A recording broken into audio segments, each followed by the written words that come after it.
Nuggets series, did your opinion of the Nuggets evolve or differ in any way from the matchups that you played against them?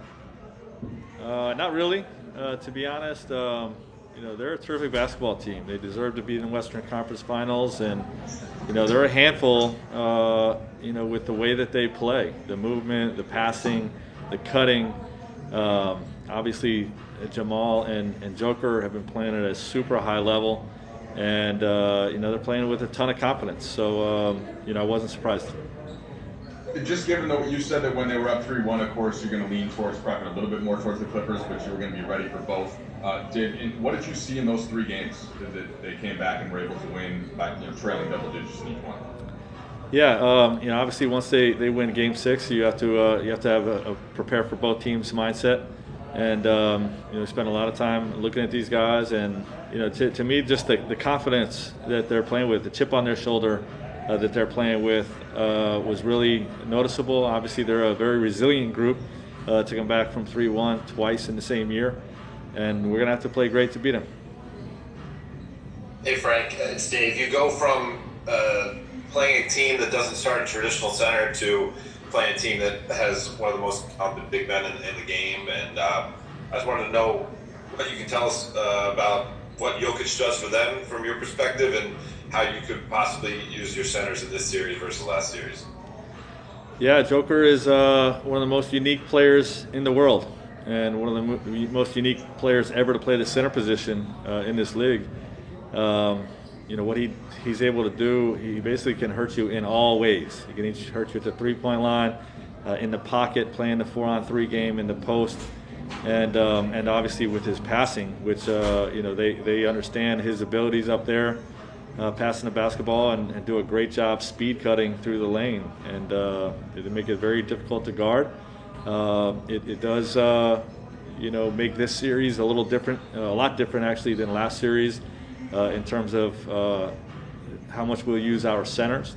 I don't want to get too much into detail, but obviously we're going to be the LA Lakers, who we've been all year. We adjusted to a small ball team last series, but I would expect us to return to form. Hey Coach, Alan Sliwa, just want to see how much you can take away from, you had Damian Lillard in the first round, obviously a fantastic point guard, then James Harden, and now Jamal Murray playing where he's playing right now. Is there a lot you can take from playing those types of point guards earlier on, or it's a completely different scenario now? No, every time you play against a player of that caliber, you learn lessons about your team. You learn, things that you can do to try to limit them and slow them down. But every team is different. The supporting cast has different strengths and weaknesses, different styles of play. So, I think the biggest thing that we can draw from those series is confidence. The fact that we did a decent job trying to limit them, and hopefully we can carry that same kind of confidence in the plan that we put together for Jamal and for Jokic, and take that type of confidence into the series. Allie? Kyle Goon? Frank, with some of the teams that have already been eliminated from the playoffs, when you look at the field, the way you guys have won games this year, and the experience of certain individuals on the team, including LeBron, obviously, it seems pretty evident that you guys have the most experience and perhaps are a clear favorite.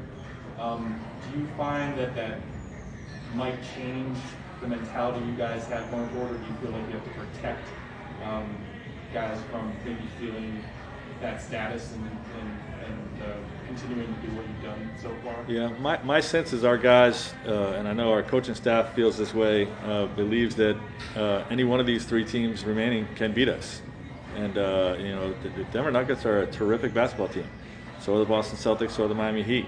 So while we have players that have been there, we've not been there as a group yet. So we're still super hungry to get the job done, and recognizing and respecting the opponents that are still remaining.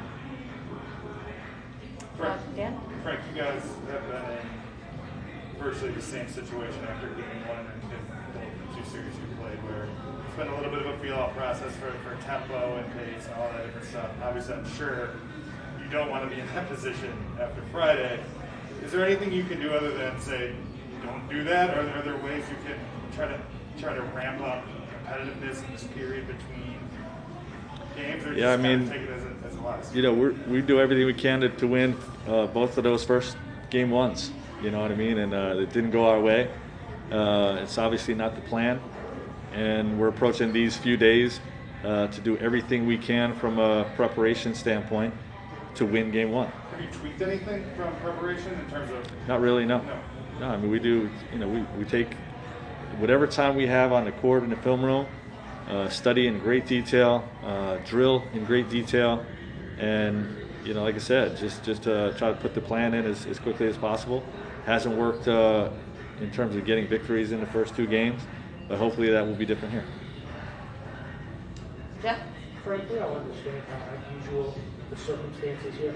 Is there anything you can appreciate about not having fans, someone not having home court, and it's just stripped down to its, you know, basics of two teams playing ball and going out there and let them maybe the best team win? Do you appreciate that? Do you appreciate it?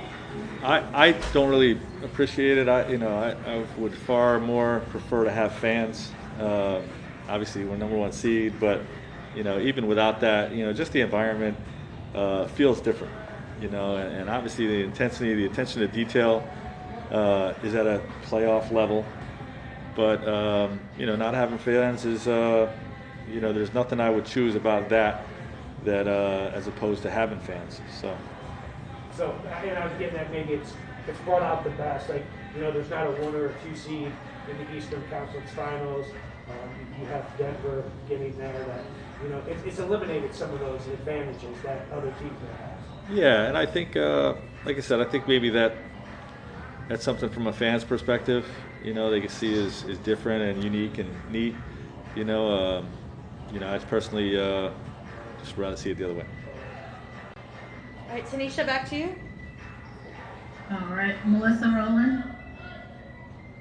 Hey Frank, the Lakers have had few first-team All-NBA selections now for the first time since 2003, 2004.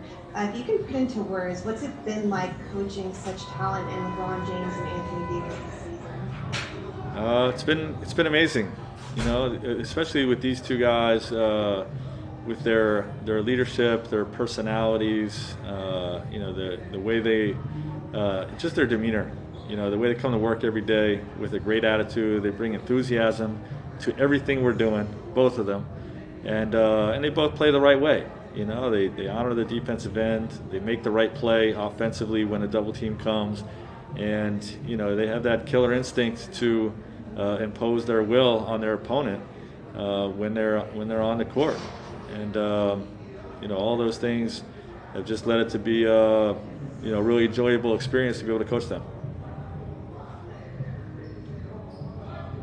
Hey Frank, over the course of this season, this team has never really struggled with either a lack of urgency or complacency, and it's a long time to maintain it, particularly a season like this year that gets interrupted and you have to start back up again. What have you seen either from the players or you guys in the coaching staff that's been able to keep it that way, that type of mentality for such a long period?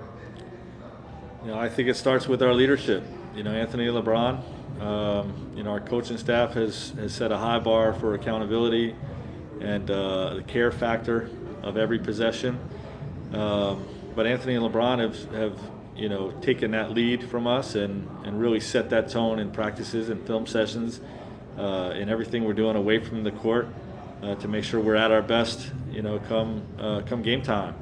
And you know, if your coaching staff is raising the bar with accountability and your player leadership is strong, you're going to have a sense of urgency each time you take the court. So hasn't always been perfect, you know. So maybe from your perspective it has been, but you know, it's been done at a really high level, and like I said, it's a great group to be a part of.